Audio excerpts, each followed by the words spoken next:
Présente Sud Radio, parlons IMO, Sylvain Lévy-Valency. Parlons de votre logement avec Sylvain Lévy-Valency et son invité jusqu'à 10h. Merci Jean-Marie, bonjour. Un autre Jean-Marie Sauclier. Bonjour Sylvain. Vous êtes le président de Sogénial. C'est une Sogénial Immobilier. C'est une société de gestion de portefeuille spécialisée dans la gestion des SCPI. J'ai rappelé Société Civile de Placement Immobilier, c'est bien ça? Exactement. Alors, première question toute simple. Pour toutes celles et ceux qui nous écoutent, c'est quoi exactement une SCPI pour nos auditeurs? La SCPI, c'est le fonds d'investissement grand public en immobilier, plutôt essentiellement immobilier d'entreprise, donc commerce, bureaux, activités. Donc nos locataires sont des entreprises et ne sont pas des particuliers, ce n'est pas de l'habitation. Et c'est en fait la mutualisation d'un patrimoine immobilier. Vous achetez des parts pour quelques centaines.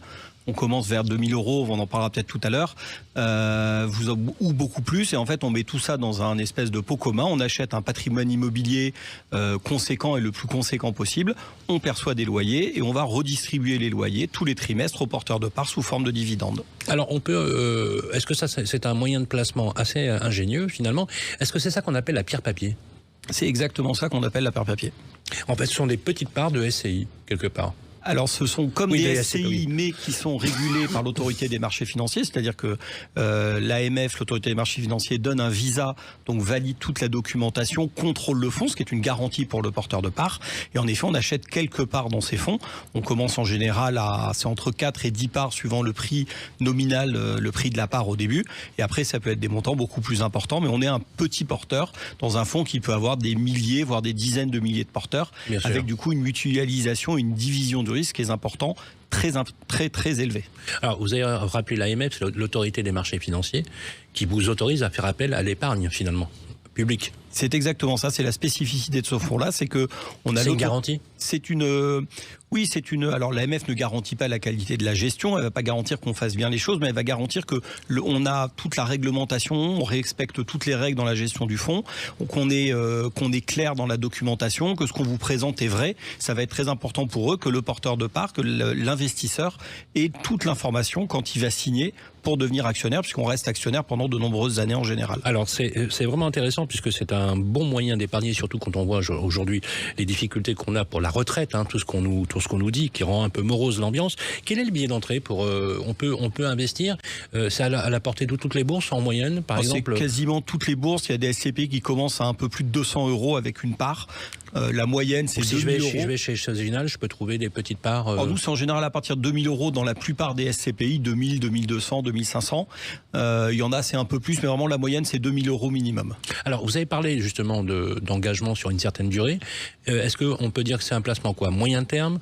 Court terme, long terme? C'est plutôt un placement long terme. On recommande aux gens systématiquement de rester une dizaine d'années minimum dans le fonds pour qu'il y ait un vrai intérêt économique à l'opération. Est-ce que c'est une durée moyenne? Justement 10 ans. Alors la durée moyenne, si on regardait les statistiques de sortie, on serait plutôt aux alentours de 20-25 ans. Mais c'est pas une réelle statistique. Mais je pense que les gens restent en moyenne 15-20 ans dans les SCPI. Alors ce qu'on appelle chez vous dans votre jargon une classe d'actifs, c'est-à-dire du logement, du bureau, du commerce par exemple, c'est quoi le placement préféré des Français en SCPI? Alors historiquement, le placement préféré des Français en SCPI, c'est le bureau, puisque les deux grands marchés immobiliers, c'est l'habitation pour que les gens vivent et c'est le bureau pour que les entreprises vivent et qui travaillent, du coup pour que les gens travaillent. Donc historiquement, c'est le bureau avec les plus grandes SCPI et la plus grande capitalisation, donc le plus d'argent investi finalement par les particuliers. Et depuis quelques années, notamment cette année de façon très forte, on voit une classe qui est la classe qu'on va appeler diversifiée. Donc finalement, on va mélanger du bureau, du commerce et des locaux d'activité. Donc ça va être plutôt pour les artisans, pour les PME qui ont besoin d'un peu de bureau, un peu de stockage, un peu de fabrication. Et ça représente aujourd'hui la plus grande partie des investissements. Pas encore les plus gros fonds, mais la plus grande partie des investissements. Alors l'année 2022 a été une année record pour le marché des SCPI, avec une collecte nette. Vous me dites, si je me trompe, de plus de 10 milliards d'euros, c'est énorme. Oui. Donc on voit l'appétence des Français, on le voit très nettement. En 2023, cette collecte est tombée à 5,7 milliards d'euros, soit quasiment la moitié moins.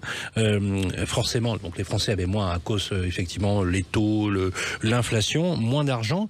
Est-ce que c'est un impact pour vous aussi sur les SCPI du marché de l'immobilier qui est un peu gelé et un peu en crise en ce moment?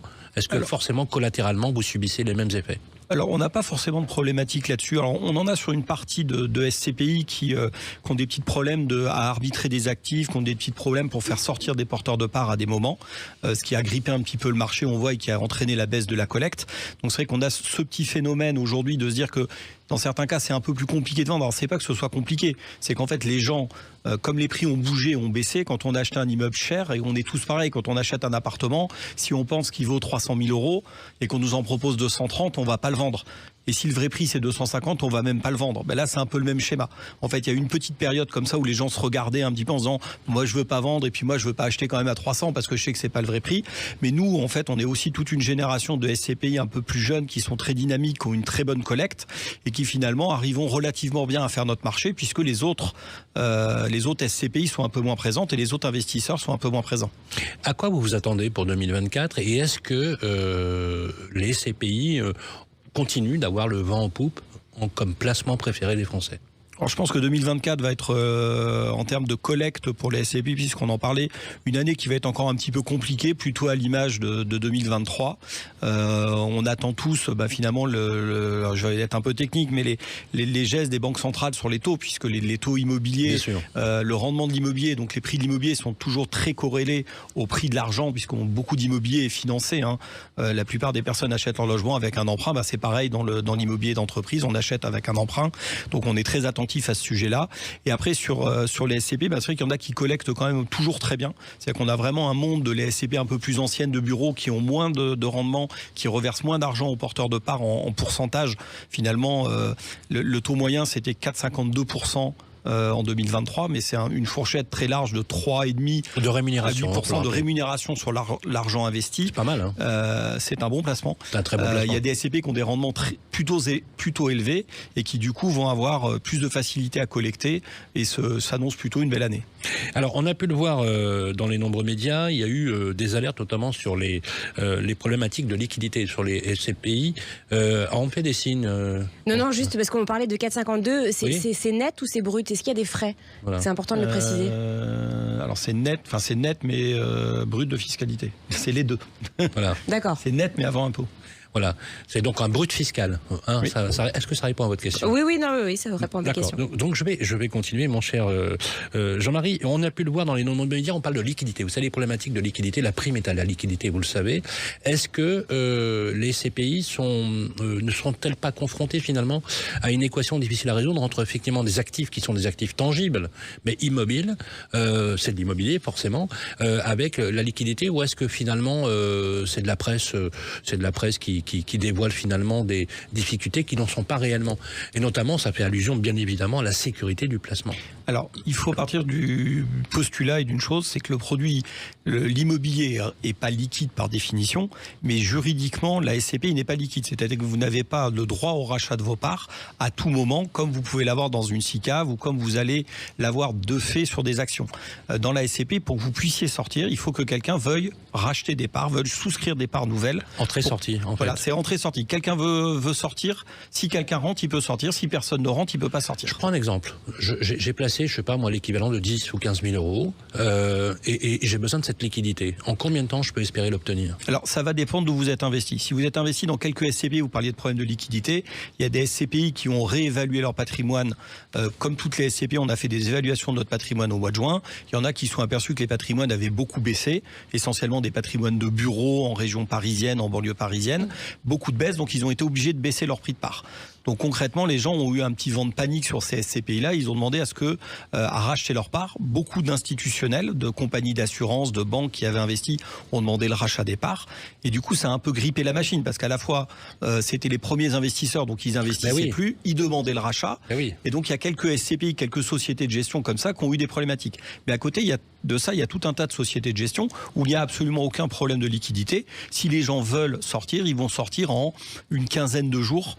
aller maximum 1 mois, mais c'est plus un temps finalement de traitement administratif du dossier, de vérifier qu'on rembourse bien l'argent à la bonne personne et que c'est pas une fraude ou qu'il n'y a pas une histoire, que réellement un problème de liquidité. Donc on peut dire que le risque d'illiquidité finalement est assez maîtrisé dans votre cadre d'activité. On est d'accord là-dessus. Il est maîtrisé parce qu'il y a de la collecte. Absolument. S'il n'y avait pas de collecte, nécessairement il y aurait un problème de liquidité.